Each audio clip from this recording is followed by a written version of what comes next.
Neste episódio vamos conversar com André Dias Bruxado. Ele é atual gestor executivo da STCP Serviços e nos últimos anos foi adjunto do Gabinete de Apoio ao Presidente da Câmara do Porto para a área da mobilidade e transportes, precisamente. O André é engenheiro civil, mestre em engenharia urbana e antes de trabalhar no Porto teve uma experiência que suponho que terá sido interessante, vamos já falar sobre ela também com ele, enquanto coordenador da Autoridade de Transportes da Comunidade Intermunicipal do Tâmega e Sousa. Bem-vindo, André, a este podcast. A sua experiência na área dos transportes coincide com um período temporal, este e o dos últimos anos, em que o transporte público rodoviário volta a ganhar protagonismo enquanto política pública. Estou a pensar nas novas concessões, nos contratos de serviço público, aqui no Porto a municipalização da STCP, no Grande Porto a criação de uma rede e de uma marca metropolitana. Sabemos ambos que o caminho não se fez sem agruras, mas no geral este é um bom momento para trabalhar no setor? Não, antes de mais, deixe-me dar nota que é de facto um prazer estarmos a discutir hoje mobilidade e transportes. E olhando para estes anos, efetivamente foram anos dourados desde 2015 até então para quem trabalhou na área dos transportes. Isto porque, olhando para estas duas vertentes, nós tivemos competência, que foram-nos delegadas competências nestas novas autoridades de transportes que foram criadas, como também tivemos o respectivo envelope financeiro que muitas das vezes falta. E, portanto, tivemos estas duas ferramentas ótimas para pensar transportes e, por sua vez, também pensar mobilidade. A experiência no Tâmega e Sousa foi, de facto, um desafio super interessante, em que tive a oportunidade de criar uma autoridade de transportes praticamente de raiz. Portanto, foi, nesse aspecto, foi ótimo. E olhando para esse ano, 2015, é o ano em que marca esta transição. E, portanto, até 2015, o que existiam em Portugal eram concessões atribuídas pelo Estado, na altura pela Direção-Geral da Aviação, da Vida, que entretanto atribuía concessões a um operador, que através de um requerimento assim a solicitava, e o operador fazia tudo. Ele era operador, era autoridade de transportes, fiscalizava, informação ao público, portanto tinha um monopólio praticamente de todo o transporte propriamente dito. Uhum. Entretanto, em 2007, a União Europeia publica a tal diretiva que obriga todos os Estados, no fundo, a contratualizar o serviço público de transportes. Isto em 2007. Havia um conjunto, um par de anos para que todos os Estados da União Europeia pudessem incorporar aquilo na legislação nacional. Isto só ocorre em Portugal em 2015 e de 2015 nós tínhamos até 2019 para contratualizar todo o serviço É público de verdade, transportes. andaram em corrida todos. Todos em corrida. E, portanto, foi mesmo uma luta contra o tempo, quer todas as autoridades de transporte, enfim, que estavam no processo. E, portanto, em 2015 são criadas várias autoridades de transporte. O Estado, portanto, é publicado o regime jurídico do Serviço Público de Transporte e são criadas as tais autoridades de transporte. Nós tínhamos o Estado, por sua vez, a autoridade de transporte para tudo o que eram empresas, neste caso ainda era a autoridade de transporte para a STCP, como era da CP, Sim. da Metro do Porto, do Metropolitano, portanto, enfim, desses transportes mais pesados, no fundo. E depois são criadas dois tipos de autoridade de transporte. Neste caso, as municipais, autoridades de transportes municipais, e as intermunicipais e No interregionais. caso em que as autarquias se quisessem, no fundo, aqui agregar e entregar a uma entidade supramunicipal que Exatamente. já existia, Já as CIMs. Exatamente. E, portanto, a sub-região, sim, também tinha esta incumbência agora de preparar os procedimentos. CIMs ou áreas metropolitanas, no Ou caso. áreas metropolitanas, que no fundo é igual, Sim. no fundo tem competências ou territórios diferentes, mas a lógica de funcionamento, no princípio, E que, na verdade, sim, para muitas dessas entidades, este serviço passa a ser, digamos, quase que o projeto metropolitano ou intermunicipal bandeira, quase, porque noutros setores ainda não havia muito trabalho desenvolvido desta forma intermunicipal, associativa, não é? De planeamento conjunto, sim. não é? Haviam várias experiências nas associações dos municípios, mas ficava por aí, havia umas comunidades. Aqui somos obrigados a pensar, de facto, uma rede conjunta, não é? Exatamente. Que recursos, para onde, cada Exatamente. um de nós dizer o que é que quer, quanto é que está disposto penso, Cada um de nós, enquanto autarca, não é? exato. Enquanto autarquia, quanto Não, é que quero pagar ou posso pagar? houve essa consciência plena de trabalhar em conjunto e de termos escala. Foi precisamente isso. Alguns municípios entenderam por bem, através de um Sim. operador interno ou através de uma concessão municipal, avançar por aí. Outros não, entregaram a tal exploração de serviço público às comunidades intermunicipais ou à área metropolitana e, por sua vez, pensou-se no desenho. E começou então a corrida contra o tempo, a partir de 2015, 16. Desde estudos, tivemos que reestruturar tudo o que era rede de transportes, tivemos que construir o próprio contrato, tivemos que fazer o tal comparador daquilo que é, se faz sentido ter uma operação pública ou privada, e depois de ter todo formulado todo este caderno de encargos, tínhamos que ter ainda mais o parecer pré-vinculativo da Autoridade de Mobilidade de Transportes, também regulador criado para o efeito. E, portanto, foi de facto uma tarefa hercúlea que nós todos desenvolvemos, que fomos conseguindo, e entretanto, ao longo deste período, fomos passando por tudo. E eu julgo que a grande alteração que se dá do ponto de vista de transportes é a partir de 2019 com o programa de apoio à redução tarifária. Uhum. E aí, nós todos já a preparar o concurso, surge um grande programa de apoio à redução tarifária que de facto transforma o conceito de bilhética da rede de transportes e permite que de facto tenhamos aqui, quer dizer, incrementar a procura dos transportes pela redução Que é um tarifária. desafio, porque se calhar a oferta que estava a ser programada era uma oferta com uma determinada expectativa de procura que de repente se multiplica, não é? Sim. E se nos autocarros ainda é possível ajustar o caderno de encargos e pedir mais, Os mais quilómetros adicionais, mas, portanto, há não uma é? oferta No adicional. caso do comboio e do metro, eles tiveram que arcar com o sucesso de Exatamente. levar com as pessoas, em alguns horários, em alguns casos, E a pa lata de sardinha, sim, não é? e para além disso, o que é que nós tivemos? Que acontece muito nas zonas de fronteira. Nós, por exemplo, entre Portugal e Espanha, nos combustíveis, que é mais próximo, nós ali tivemos a Penafiel, fica a 2 quilómetros de paredes. Tivemos essa dificuldade de mostrar às pessoas Uhum. porque é que o seu título, na altura, tinha um valor superior àquele que era da área metropolitana. E tivemos que rapidamente também encontrar Procurar estratégias aqui soluções para. para tentar mitigar este problema. E Sim. o que é que na altura conseguimos também, com a ajuda preciosa dos transportes intermodais do Porto, que geriam o andante à data?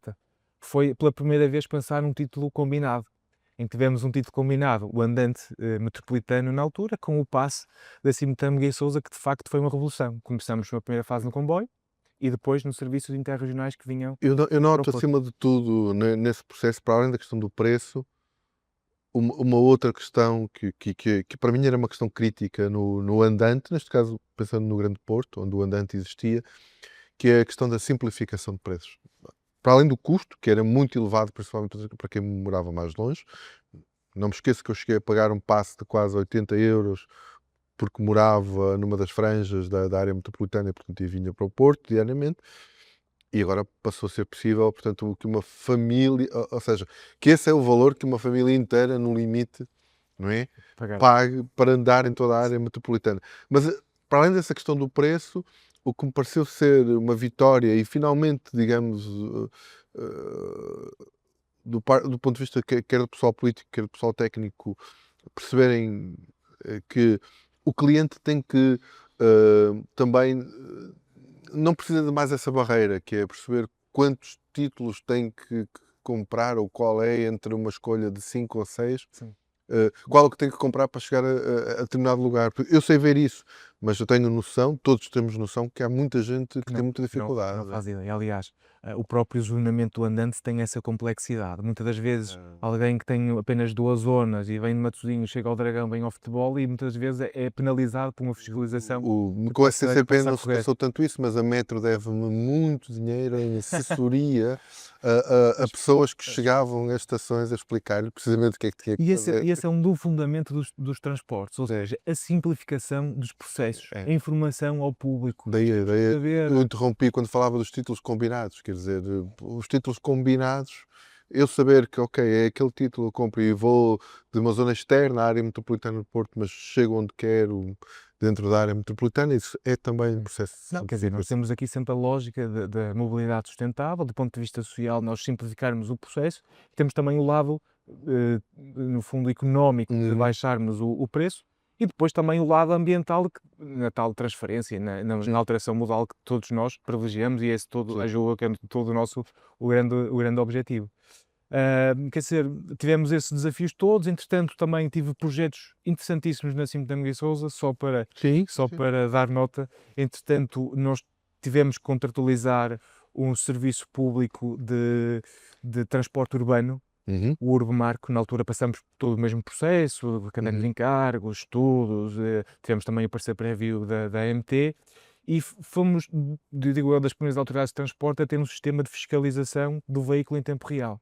E, portanto, hoje que nós vemos em alguns video walls do género, nós tínhamos na altura, portanto, nós sabíamos a localização exata do autocarro em tempo real, conseguimos perceber as validações, conseguimos também perceber as vendas no final do dia. No final do dia. E portanto, nós rapidamente conseguimos estruturar um planeamento de fiscalização, que aliás, bebi muito dessa informação agora para o contrato da STCP, e estes desafios todos numa comunidade intermunicipal foram, quer dizer, quase uma escola para todo o processo que veio a posterior. Eu queria lhe perguntar um pouco sobre isso também, que é, hum, esteve nessa comunidade intermunicipal que tem muito do seu território, é um território extenso e de baixa densidade populacional.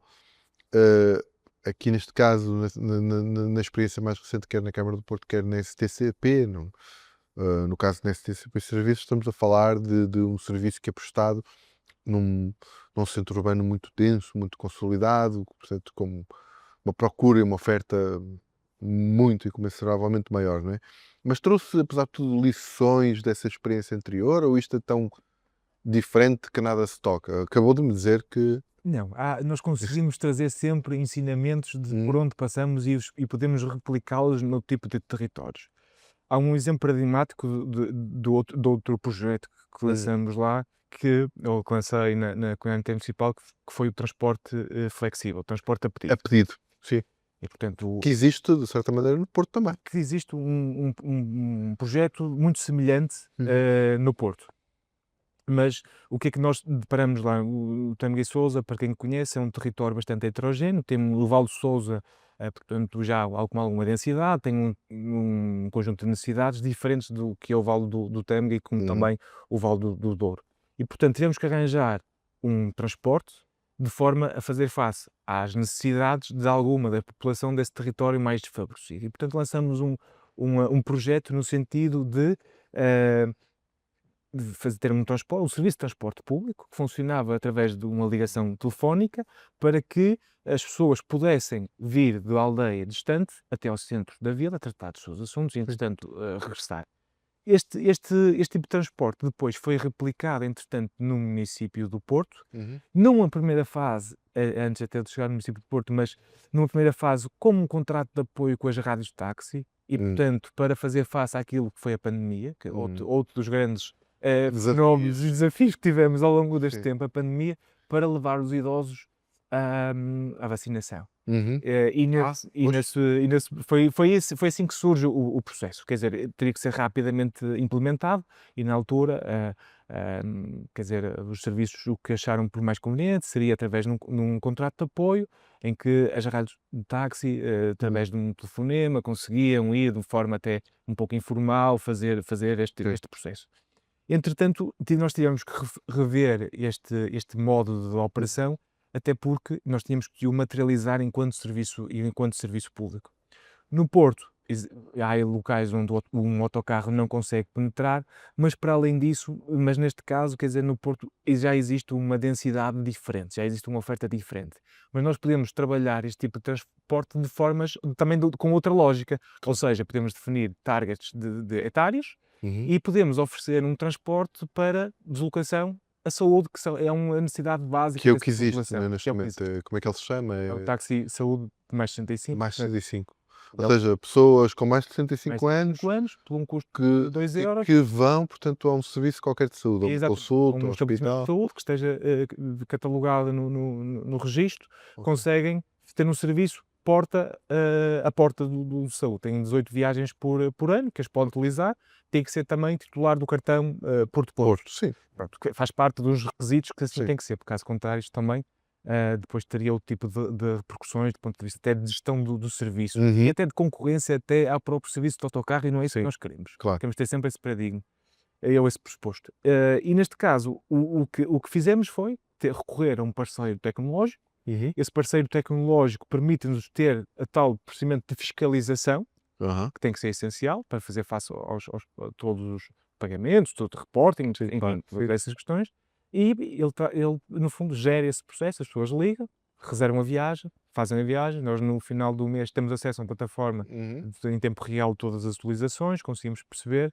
E, portanto, tem sido E aquilo tem tido procura? tem tido procura. Portanto, nós estamos a 18, falar. 18 viagens é um bom limite ou já há quem vos peça? Não, nós tínhamos em média cerca de 11 viagens por Hum. cada cliente. Portanto, Sim. parece-me ser razoável. Temos ali Haverá gente estamos com que 12. precisa de mais, portanto, obviamente, de mais idas ao médico. exatamente. Tem problemas. Mas nós neste momento estamos satisfeitos na ordem das 400.000 viagens, portanto, 400.000 viagens não, temos 11.000, temos 11 viagens por passageiro, na ordem das 20.000, portanto conseguimos, no fundo, nós temos uma procura interessante nesse tipo de transporte. Vocês, mais que ter uma procura interessante, sentem que estão a cobrir bem uma necessidade. E é exatamente Ela existia. É exatamente isso, que é o lado social do transporte que nós temos sempre que materializar. E isso é muito importante também para nós ter essa responsabilidade social de oferecer um transporte que é dedicado ao tipo de pessoas que procuram ou têm o tipo de necessidade. Muito bem. O, aqui no caso do Porto, quando estamos a falar do serviço de transporte público, agora em autocarro neste caso, porque este que falávamos é prestado, portanto, por táxis, não táxi. é? O transporte público rodoviário é um exclusivo da STCP na cidade, que ainda por cima se tornou uma empresa intermunicipal, mas liderada pela própria Câmara do Porto. Isso aumentou, tenho ideia que isso tem aumentado a responsabilidade, a própria pressão sobre o município, em relação à qualidade do serviço. No fundo, porque assim, eu tenho a ideia que de antes as pessoas já achavam que a STCP era municipal, porque ela anda aqui no Porto. Se havia alguma queixa, eu acho que me recordo de ver, não sei se o próprio Presidente Rui Moreira ou outros, dizendo que as pessoas iam se queixar à Câmara da STCP, mesmo quando ela era uma empresa Sim. estatal, não é? Mas a ideia que eu tenho é que, no fundo, o município passou a ter menos desculpas para não corresponder às necessidades, não é? Isso Sim. sente-se quer Mas, politicamente, quer nas empresas. e neste caso, falando ainda com a Sim. camisola vestida do município do Porto, Sim. nós de facto temos agora uma ligação mais próxima com as pessoas e até com a própria STCP na monitorização do serviço. Aliás, no processo de intermunicipalização houve quase uma cedência de posição contratual do Estado para os Uhum. municípios. Neste caso, isto não é só do município do Porto, tem capital social, tem portanto tem capital maior, mas na sociedade, mas é de vários, é intermunicipal. São 6, não é? 16, e houve 6, 16 não, 6. E houve aqui a necessidade então de preparar o novo contrato de serviço público que iniciou agora há relativamente há pouco tempo.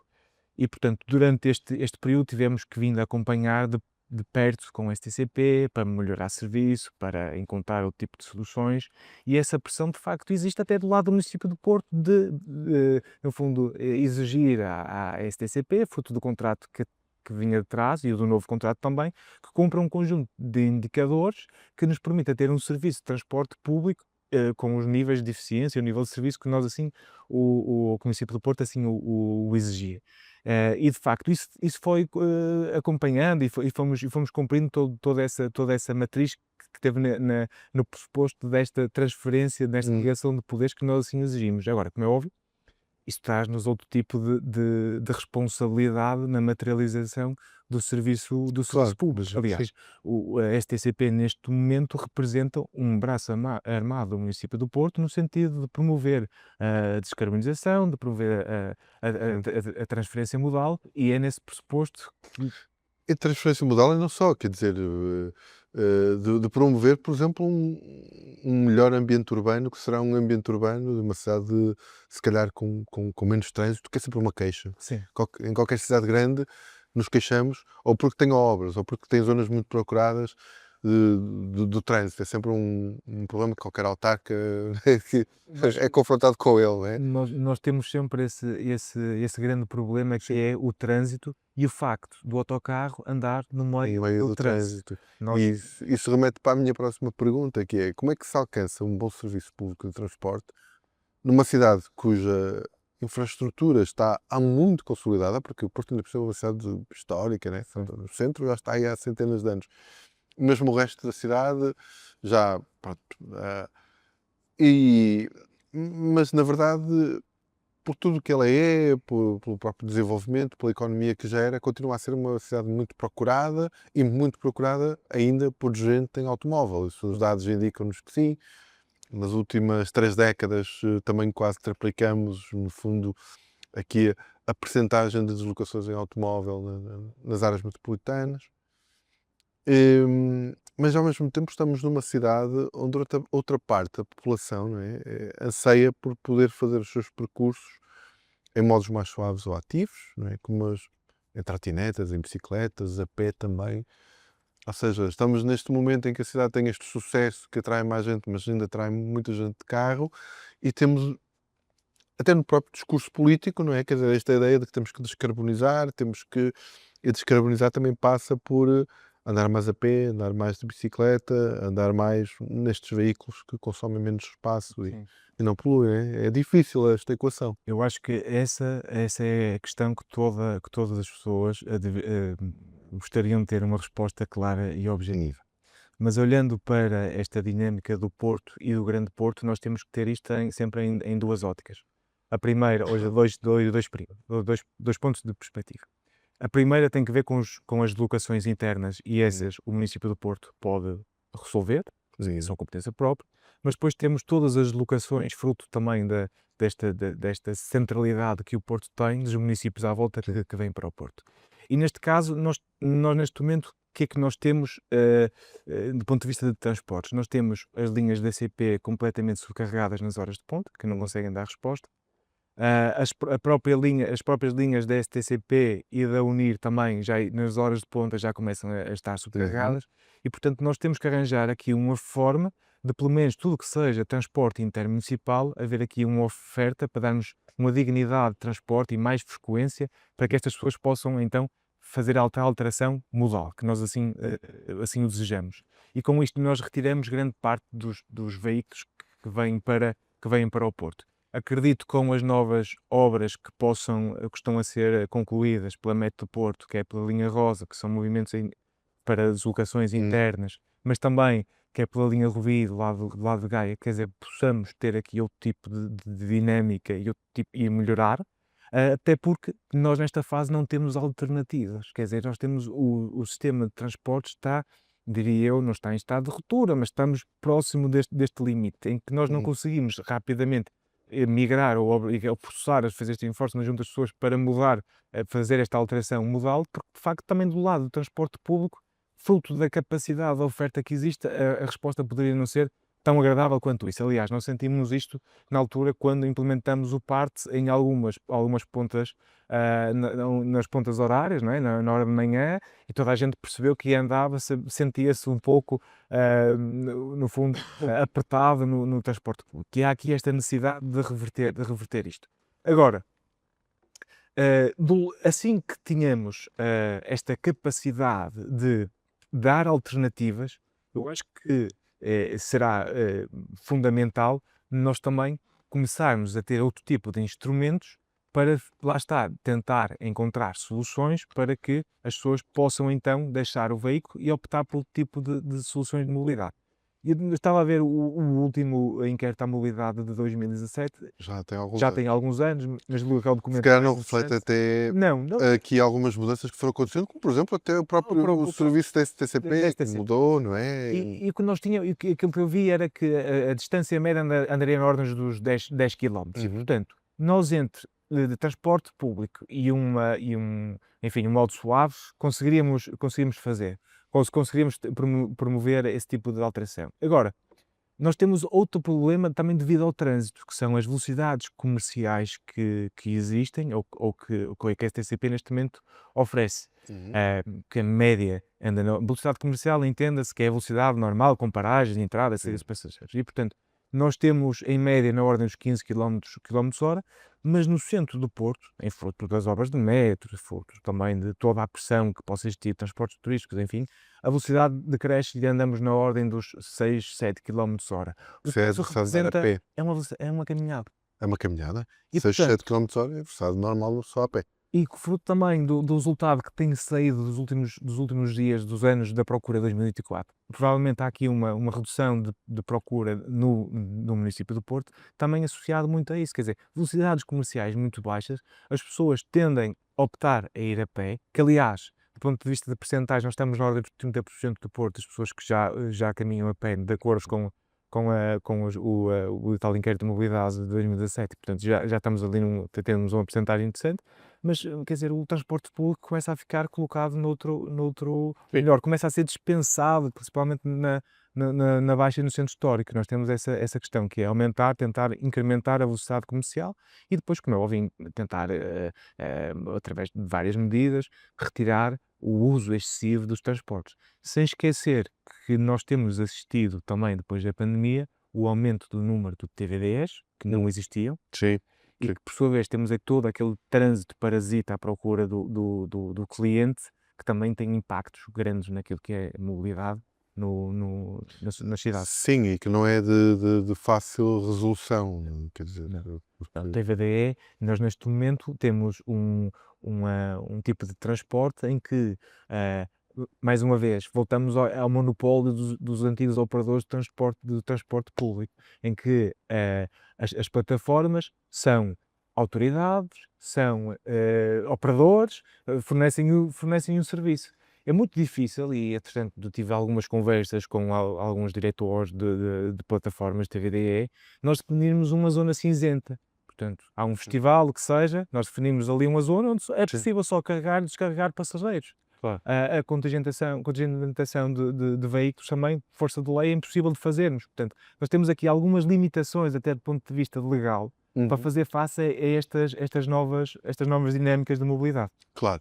Em todo o caso, falou aí de medidas e no futuro, portanto, apontando para uma altura em que, resolvidas as obras, haja também, do ponto de vista da oferta de alternativas, um melhor cenário, não é?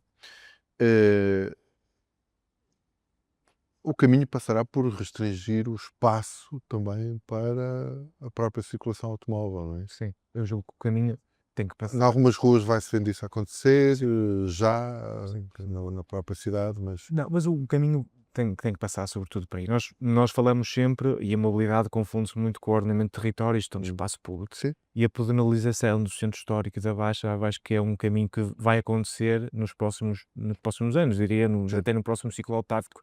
Esse será forçosamente um caminho. Nós, neste momento, ensaiamos um projeto muito semelhante ao Superbox de Barcelona, de proteção das ruas de mais menores, de capacidade menor e permitir Sim. que os veículos com a volta. tem o nome tem a designação da Rede 20, e portanto foi uma espécie de um ensaio geral.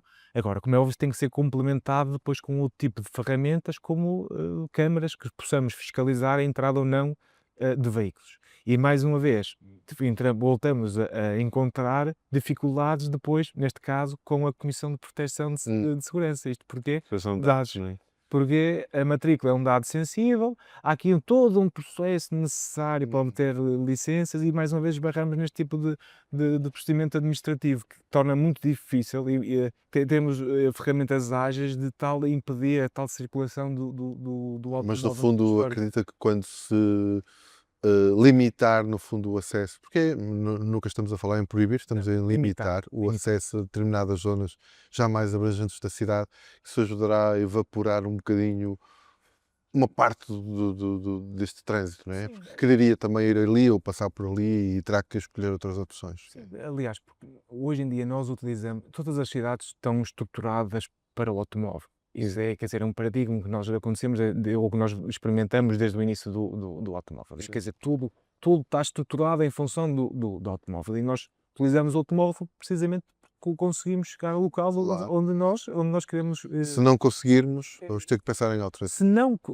Se não houver essa possibilidade, temos que forçosamente optar por outras alternativas e podemos, de certa forma, começar a criar outro tipo de ferramentas e outro tipo de estratégias para evitar a utilização do automóvel. Eu julgo que passará muito por aí. A pedonalização, aliás, como no Porto já existem as zonas de acesso automóvel condicionado, SAC, Santa Catarina, enfim. Sim. Portanto, esse também um dos mecanismos que possamos, ou que se pode, que as cidades podem utilizar no Sim. sentido de mitigar a utilização Claro. do automóvel.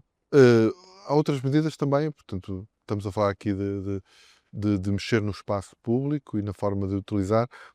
Eu sei que também nos últimos anos, e voltando um bocadinho aqui à STCP, ao transporte público, desenvolveram-se serviços e tarifários, já falámos até um bocadinho de um deles, para responder a duas camadas da população, a juvenil e a idosa, não é? Que no fundo são pessoas que, uns porque não podem, não têm carta ainda, outros porque se calhar até têm, mas já não estão em condições de conduzir, para se movimentarem em automóvel dependem de outras pessoas, não é? Certo. Quer dizer, isto vocês até agora conseguiram ter alguma noção, alguma métrica do quanto estes serviços possam estar a ajudar a retirar algum tráfego automóvel?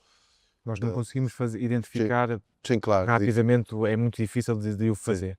Aliás, nós se olharmos rapidamente para aquilo que é os indicadores de mobilidade, percebemos que o número de veículos na VCI continua a crescer e a utilização de transporte público de procura também continua nos mesmos números. Portanto, temos mais pessoas a utilizar. E Sim. é muito difícil fazer essa relação. Agora, relativamente à utilização pelas camadas mais jovens, o município do Porto teve porque acredita que efetivamente que aí nas camadas mais jovens que se começa a doutrinar as pessoas para a utilização de transporte público, teve um projeto interessantíssimo, que através do cartão Porto, Sim. o cartão Porto, Foi o alargamento do 13 aos 18 anos, antes de ser antes de ser agora incorporado na medida nacional. E nós teríamos na ordem de 300 validações mês.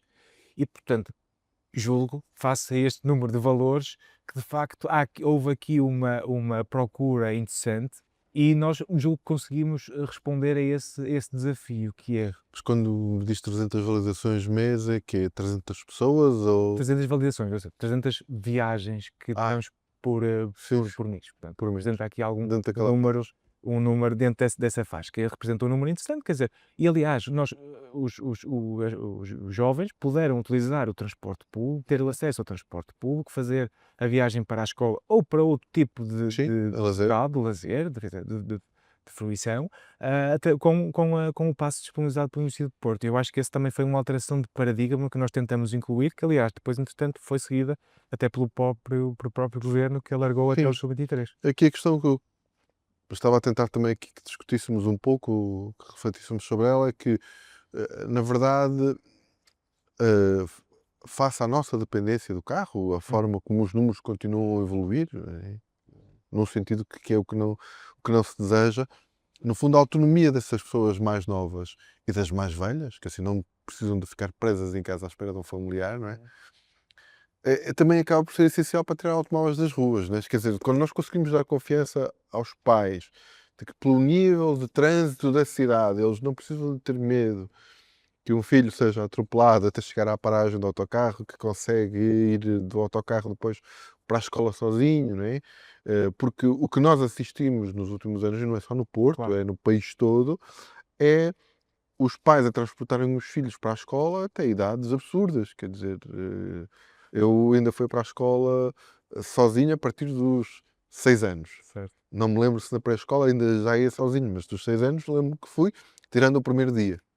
Não, quer dizer, Agora é impensável, de quase. facto, há um acompanhamento por parte dos pais até idades muito avançadas. Sim, muitas vezes de carro, no caso do carro, e Porto, então nas escolas isso é notório, não é? notório, quer dizer, toda a gente leva os filhos às escolas de carros, e esse quer dizer, é um problema. Entretanto, através desta medida foi tentado mitigar essa questão, até para também dar aqui autonomia até aos próprios jovens irem para a Sim. escola sozinhos, quer dizer, quase uma independência Sim, que não é isso precoce, faz que já parte da existia, mas faz educação. parte da própria educação, não é? É. Não haver esta E presença. conseguirmos conhecer a cidade, Sim. se até melhora a nossa capacidade de percepção de riscos. De risco, completamente. E, Porque as pessoas que normalmente, eh, isso está estudado, têm mais propensão para para serem vítimas, por exemplo, de atropelamentos, são as que têm menos experiência no uso. Claro que também depois há aqueles que, por terem demasiada experiência, estão absolutamente distraídas. sim, Mas esta ideia de que quando nós conhecemos muito mal o espaço, somos mais propensos a ter, seja acidentes, seja depois, neste caso, portanto, hum, coisas que que eu nunca reputo de acidentais, como que são resultantes, às vezes, de velocidades excessivas e tudo mais, não é? Hum, o traquejo também se faz da experiência do risco, não é? certo. E eu acho que esse é o ponto, é o lado, a parte social da mobilidade, que muitas das vezes não é pensada, não é estruturada, e muitas vezes quando pensamos em planos de mobilidade sustentável para as Uhum. cidades, não se tem a devida atenção para essa dimensão, a dimensão social.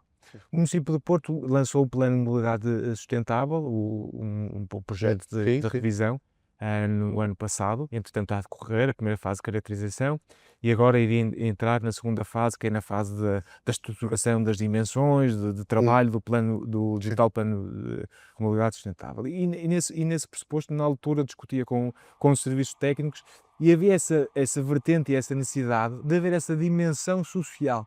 Isto porque quando olhamos para a tal equipa multidisciplinar que muitas das vezes é, Sim, é o esse chavão sim. de estudo de todos os assuntos e mais alguns, nós olhamos para a mobilidade, o que é que nós temos? Temos o urbanista, que pensa no espaço por completo, Já temos, temos urbanista, já porque temos, antes, já temos de antes tínhamos basicamente o engenheiro de tráfego. o engenheiro de tráfego, também o temos agora. Sim, tem que estar, Tem ele que tem que estar. estar lá, Mas tem uma percepção de espaço diferente, sim, claro. pensamento de espaço, Sim. tem outra dinâmica. Depois temos a parte do arquiteto que vê o perfil e a forma como está, temos o arquiteto paisagista que é depois também para os espaços verdes, e bem, de cada um preocupado com a sua Hum, dimensão. Temos a parte do engenheiro de tráfego que está a olhar para a interseção e para a nível de performance de cada uhum, interseção, e depois falta muito esta componente social que não sim. existe. E é precisamente para estes casos que nós temos que olhar, repensar e também para redesenhar cidades. É muito importante que nós tenhamos esse gosto pessoal de desenhar a nossa rua e não há esses work Hum. of practice que muitas vezes são necessários de desenhar a rua. Como é que nós idealizaríamos a nossa rua?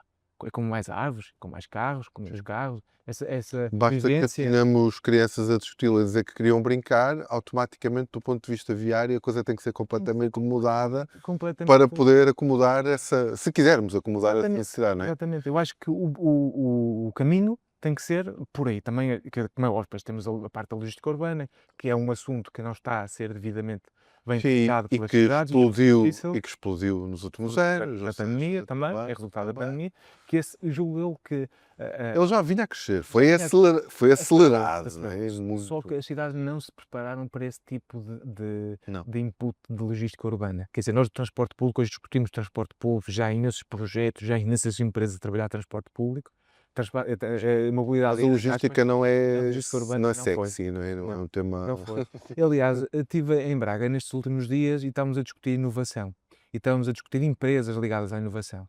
E o que foi apresentado é que, efetivamente, no lado da logística urbana, havia poucas empresas ainda a trabalhar porque não achavam, do ponto de vista de negócio, ainda não era interessante. E havia poucas empresas a trabalhar esta dimensão também da mobilidade, da Hum. logística. E é também importante que agora as próprias cidades, e também julgo que devemos ter a componente de legislação, também permitir às cidades ter outro tipo de Eu ia dizer isso, que é, muitas vezes a inovação é provocada por uma alteração de circunstâncias, de regras, neste certo, caso. Ou seja, se as cidades acharem normal que possamos ter uma miríade de carrinhas a levar encomendas em 24 horas ou menos, que para cumprirem esses prazos estacionam em qualquer passeio, porque nem todas as ruas têm cargas e descargas ou cargas e descargas respeitadas respeitável. também, não é? Se acharmos normal, as coisas, o mercado adapta-se e constrói essa oferta. Exatamente. Mas se de repente dissermos não, não é assim, não podem ter tantos veículos, não são pesados, mas que ainda assim são, portanto, têm algum peso sobre a Sim. infraestrutura, as O universo é obrigado a mudar, não é? Quer dizer, o universo de empresas que Mas operam nisto. há aqui um fator também muito importante, que muitas das vezes nós temos que, no fundo, determinar, fazer esse informe junto do agente económico Sim. para que ele também procure soluções que se adaptem aos requisitos das cidades. Que muitas Claro, vezes mas é isso que eu estou a dizer, não é? Portanto, mas a SAD tem que estabelecer requisitos, tem que ser exigente, tem que ser, não é? porque nós temos que ter e nós rapidamente com tecnologia vamos chegar a esse assunto, que é através de projetos pilotos. Aliás, o município de Porto teve um projeto piloto de logística urbana aprovado no final, diretamente financiado pelo Fundamental e, portanto, Ok, vai implementar. Mas lá está, testar soluções é muito importante nós testarmos soluções, neste caso da logística urbana, para perceber que tipo de soluções e que tipo de input é que nós podemos também dar ao próprio mercado e às empresas, aos operadores económicos, para que se adaptem àquilo que também são as necessidades da cidade e àquilo também que são as determinações de quem governa uma cidade. claro. Eh, Despeço-me de si e também de si que nos ouve ou que nos vê. Não, obviamente, sem antes lembrar que pode seguir este podcast Cidade em Movimento na página da STCP ou nos serviços de streaming habituais. Obrigado.